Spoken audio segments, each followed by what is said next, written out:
A discussion board is a tool for sharing thoughts and ideas between students and instructors in a course on an asynchronous basis. Asynchronous means that participants do not need to be online or in the same location at the same time in order to participate in this discussion board.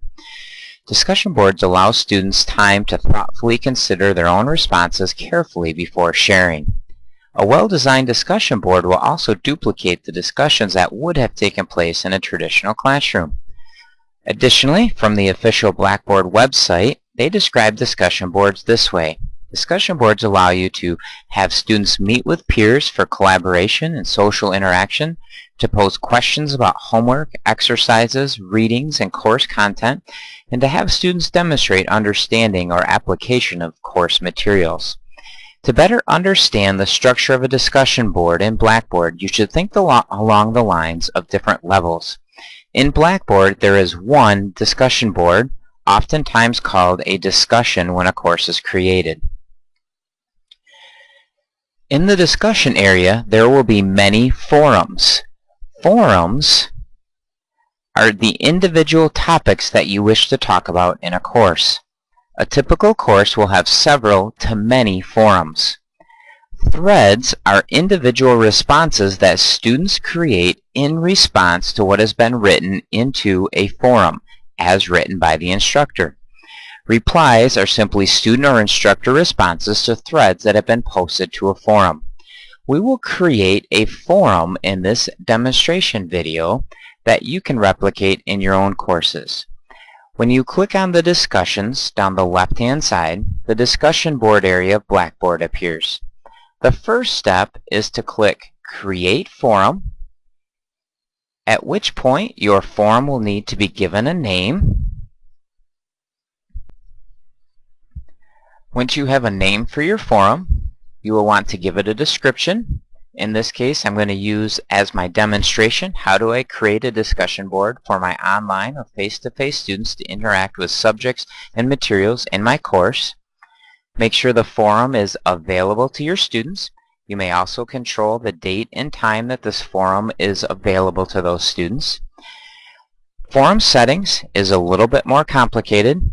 Generally speaking, standard view is what is the default setting. You may also set it so that participants must first create a thread in order to view other threads in this forum, requiring students to post a thread first before they can reply or read other students.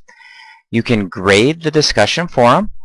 You may also give it a number of points possible. You can grade each individual thread that a student posts. You can control how many posts a student needs to post before giving them a grade, which will show up in your gradebook with this symbol right here. You can also set a due date for participating in that particular forum. Other settings allow students to subscribe or not to subscribe through email to that discussion board, that particular forum.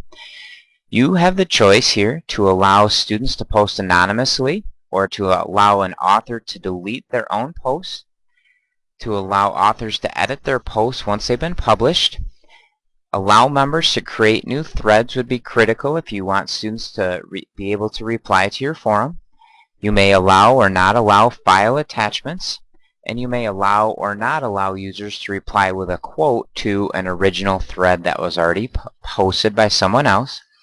If you choose forced moderation of posts, it will require you, the instructor, to read through and accept the posts by each student before those posts are visible to other students in the class. Tagging would allow students to post tags or keywords with their posting. And then members rating posts would allow the students in a class to rate or give a score, a point value, to different posts that other students have made. Once you've gone through and made the settings that you wish to choose, go ahead and click the Submit button. And what we see here now is a forum that already existed in this particular class discussions area, and now I created a new discussion board. Students, when they access this area, would see discussion boards that you have visible and turned on for them, and they would simply click the left side the link for the title of that forum. Inside of that forum, a student would then click Create Thread. where they can go ahead and create a subject related to that forum and type their response in here, and they simply would then click submit. Once they've posted to the forum there and click submit, you, the instructor, would see this slightly differently. Now we see here that inside of this forum there is actually a post, and you will see a list of all of the different posts by the different students in your class as they post.